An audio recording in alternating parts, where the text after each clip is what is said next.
Most people will never understand the depth of the Jaggers family's grief, but there's one entity that should, one that's required by law to respect their rights as victims. Despite that, the family says the Nye County District Attorney has left them in the dark. My son, and this is the only thing I can say to myself, to keep myself sane, is my son was put on this earth for a reason, and his task on this earth was to get those 3 people off the streets.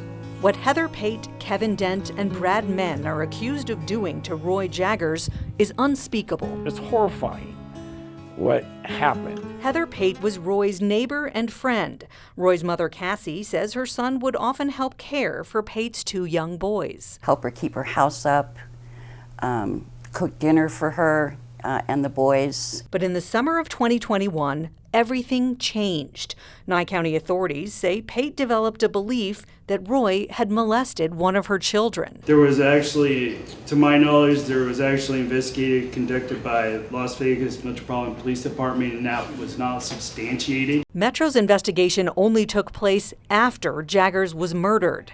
Heather Pate never called police to report her concerns. Instead, on July 31st, 2021, she and her boyfriend Dent lured Jaggers to her residence.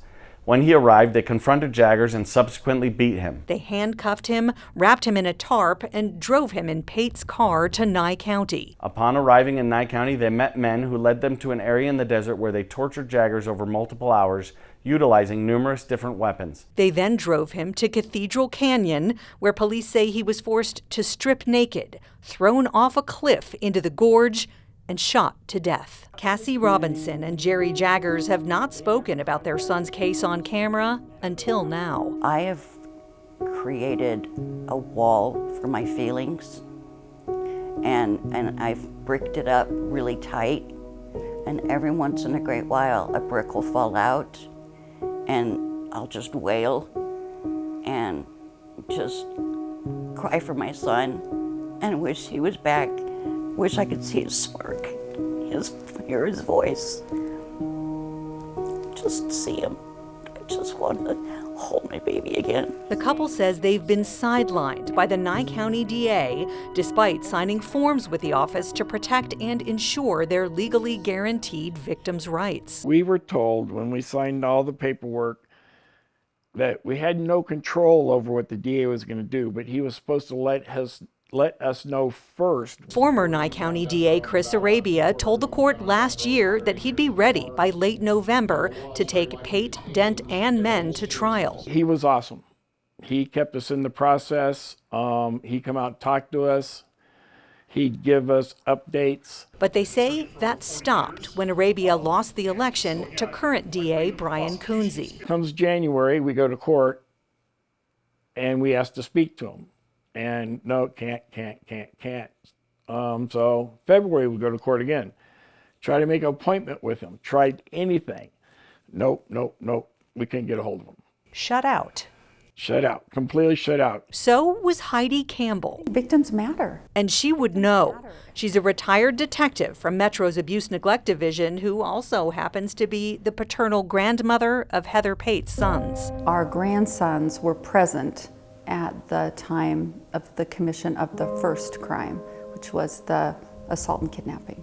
They were in the apartment at the time of that. The night that we got him out of CPS, our youngest, who was 3 at the time, had night terrors so bad, and that continued for about a week, and he'd wake up just screaming. She filled out victim impact statements for both of her grandsons, expecting a process similar to what she experienced during her career with Metro. You know, you always bring in a victim advocate for the parents, anybody that's going through the process. And then Clark County District Attorney's Office also has an advocate program. And so when it comes time for the court hearings, they kind of take over getting the victims to court and talking to them through the process. But she learned Nye County doesn't have a victim advocate. And as for the DA, I've had no interaction with the new DA. I've left a couple messages on the phone, no return phone calls. And she says no information about court hearings or plea deals. They do not want to communicate with the victim's family or people. They don't want to be questioned. They don't want to be talked to. There's a Nevada Bill of Rights for victims. There's a federal Bill of Rights for victims. And so I was just surprised. You know, it's what you do. It's best practice. It's what you do. Under Marsy's law, which passed in Nevada in 2018, crime victims have the right to be treated with fairness, respect, and dignity. To know the status of the case in which you are involved. No. They may also request their right to confer with the prosecuting agency and get reasonable notice of and be present for all public proceedings where the defendant and prosecutor are entitled to be present. We weren't notified of any of it. They were shocked to learn Kevin Dent had been given a deal. As part of the plea deal, Nye County allowed Dent to plead guilty to second-degree murder. First-degree murder has a pretty straightforward description. It includes torture, and it includes kidnapping, both of which happened in this case. What are your thoughts on it being downgraded to second degree? I didn't understand it. I mean, when you have an eyewitness, I didn't understand it. First-degree murder allows a sentence of 50 years to life in prison without the possibility of parole. Dent's deal could make him eligible for parole in 10 years. Jerry and Cassie were finally able to talk to D.A. Coonsey after Dent's plea hearing. It was heated, very heated conversation, because I'm like, well, my son's life's only worth 10 years. What the hell? They were further blindsided when they learned Heather Pate was getting a deal too, pleading guilty to second-degree murder and first-degree kidnapping with parole eligibility in as little as 15 years. They never contacted us and told us they're pleading Heather out. We had to find out through somewhere else. And we found out the day before. When Heidi worked at Metro, Most of the time, when someone would call me from the DA's office and say, you know what, we're talking about giving them a plea, they told the family before they even told the investigator. As a father, my hands are tied. I can't, I'm counting on the DA to talk for Roy and me, and we don't have that right now. Brad Menn is currently on trial for Roy's death.